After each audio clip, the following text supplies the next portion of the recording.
Hello friends, we are going to discuss OnlineGDB compiler for C++. How to carry out the C++ program in OnlineGDB compiler and various features supported by the OnlineGDB compiler for C++ programming. Search OnlineGDB compiler. We'll have a URL onlinegdb.com. Select the URL. So this is the environment. In this environment, first you have to select a language. So drop down menu, this language, select C++. So here to execute a program, we are having the run button, or you will press F9 key from your keyboard. So this is a programming window. Here this is for input output window. A space is given for command line arguments. The input, standard input, it may be given in the interactive console or text mode. Interactive console means while executing a program, a DOS prompt will be open here. You will enter the input directly, or you will choose the text. Here you can give your input. So I'm going to press the run button. The hello world is my output. So now I'm going to do a programming. Hash include IOStream namespace, using namespace std in the integer main. I'm declaring three variables, integer a, b, c are the variables. For a, I'm assigning the value 10, b, I'm assigning 20, c equal to a plus b. I'm printing an output cout a and the string plus and the value of b and the string equal to and the value of c. So I have completed my program. I'm select program to execute. 10 plus 20 equal to 30. If I make a mistake, the compiler will show the compilation error here. Make a mistake, so here semicolon is missing. It shows that expected semicolon before b. So before b, okay, in the end of e I have to give a semicolon. It will show the error also. Next we are having a debugging mode. In this debugging mode, we are able to give some breakpoints and we'll check how the program will get executed in a step-by-step manner, and we are able to find the values, how the values are stored in the local variable. So everything will be shown here. Okay, I'm setting a breakpoint in declaration, and as well as I am setting a breakpoint in the end, okay, after the output statement. Now I am selecting debugging mode, or you can directly click the debugging mode. The function key F8. If you press F8 from your keyboard, it will go to the debugging mode. If a new debugger, okay, you will have a guide here, okay, how to use a debugger. So you will, if you select it, this will give a very clear-cut information about how to use a debugger, what are the options are available, everything. So I will explain you in detail to you by demonstration. Now I have selected my debugging mode. So now it is ready now. Okay. See, so these are the breakpoints I have set. It shows that, okay, what are my breakpoints and watch point, okay, are shown here. I have set a watch point in 16, which is shown here. For example, I'm setting another breakpoint in 19. Okay, this will get added 16 and another breakpoint in the 19. Okay, so these are my breakpoints. Now I will start. Okay, you have to select the start for this to start off for the start of the debugging mode. Start. The control is in the line number 16. It shows the value of the local variable a equal to 32767, garbage value, b equal to 0, c equal to 0. If you give continue, okay, it will come to the next breakpoint. In this case, A is become 10 here, B is become 20, C is become 30. Okay, so breakpoints are shown, watch points are shown here. Whatever we said, that will be given. Okay, if you set something in early, that will also shown here.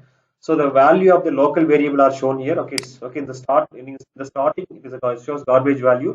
In the end, it shows the actual value of the local variable. We are able to monitor it. Continue, the button used to resume the program execution until the next breakpoint is reached. For example, earlier my control was in the line number 16. While I will give a continue, it come to the 9. Okay, up to the next breakpoint. We are having a step over, execute the program line by line, but don't go inside a function call. If you have a function call, it will execute the program line by line, but it don't go inside the function call. Okay, so final output of the function will be displayed or taken into expression. Okay, whatever logic we write. Next, we are having a step into execute the program line by line, but stepping into the function. Okay, it will go to the execute the program line by line. If you write some C++ function, it will go to the function also line by line, but the step over will, what it will do? Okay, it will complete. It won't go inside the function line by line. Okay, it will go to the completion of the function. Next, we are having a step out, resume the programming execution until the current function is finished. Okay, until the current function is finished, okay, it will execute the program line by line. So these are all about the debugging mode. Once your debugging mode is, so see there. Okay, for example, our breakpoint are shown here. Okay, line number 19. Okay, so our breakpoint is line number 16. It shows the value. Okay, line number 16 shows the value is a equal to 10, and 19 it shows the expression that will be displayed in the debugging mode. So to come out of the debugging mode, you have to select the stop button. Then will come out of the debugging mode. Okay, now you want to share the program, you will choose the share button. Okay, here you have a HTTP URL, and as well as you want and script code also given here. Okay, when you want to use it in the programming, you will use it the embedded code, and if you want to embed it in the HTML, you can use it the embedded code, or you want to share it as URL, you will copy and share. Next, to save. Okay, you want to save this project, you will select the save button. You have to give a suitable name. So my first CPP. Okay, is the project name. I am saving it. Okay, the project will come here. If you click the project, you will see various program you saved under your project. Okay, now I'm having this program under project my CPP. If you want to beautify the project, you will select the code. There is no need. Okay, if you go select, click a beautify, it will arrange them in a proper manner. For example, after integer it will main, and everything is arranged in a beautify manner. That is the responsibility of this, the beautify function, or you can use the control plus B in your keyboard to beautify it. Next, you want to download this code, you will select the download button. Okay, it will ask you change you made may not be saved. Can you leave? That will get, the program will get downloaded. Okay, in downloads, in your system downloads, it will get downloaded. So next, you're going to see this is a help menu. Okay, you'll have a various keyboard shortcuts in this help menu. This exclamation symbol, if you click it. Next is setting. So first one is editor themes. Now it is in a dark theme. I want to change it to a light theme. You will choose it to light theme. Okay, the theme will get changed. So editor, 3 types of editor are available. Normal editor, Emacs and Vim are the editor. I am using normal. Next, font size is in small. To increase the font size to medium, now the font size will get increased. If you want to go to the large, the font size will get increased here. Okay, and change it to small. Tab space is 4. You can change it to 1 to 8. Next, autocomplete. What is an autocomplete? Okay, I will tell you what is autocomplete. For example, I am writing a return. If you type R, all the possible will come. Okay, if you want to select register, or if you select a return, if you select this, it will complete automatically. This is known as autocomplete. So when the autocomplete is on, it will clearly shows that okay, the help will come. For example, if you press I means integer, IO stream, and everything, and include everything will come. Okay, if I off the autocomplete, now I am typing return. nothing will come. Okay, or if you press R, nothing will come. If you press I, nothing will come. Again, if you on the autocomplete, if you type R, this menu will, the autocomplete will come. So this is the purpose of the autocomplete. So complete all your setting, you have to select the done. Okay, to see your project, you have to log in. Already I have email account, I have Gmail account. I have logged in already. I have logged in.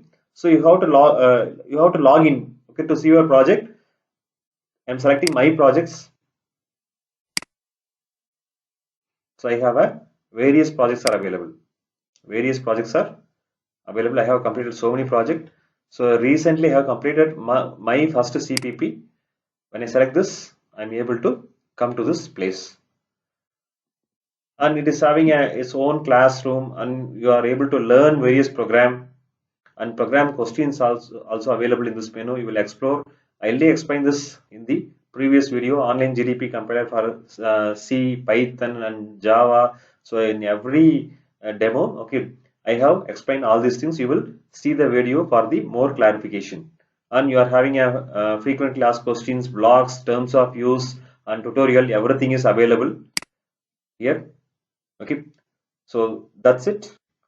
Thanks for watching this video. Please subscribe to my channel, share, comment and press the bell button. Thank you.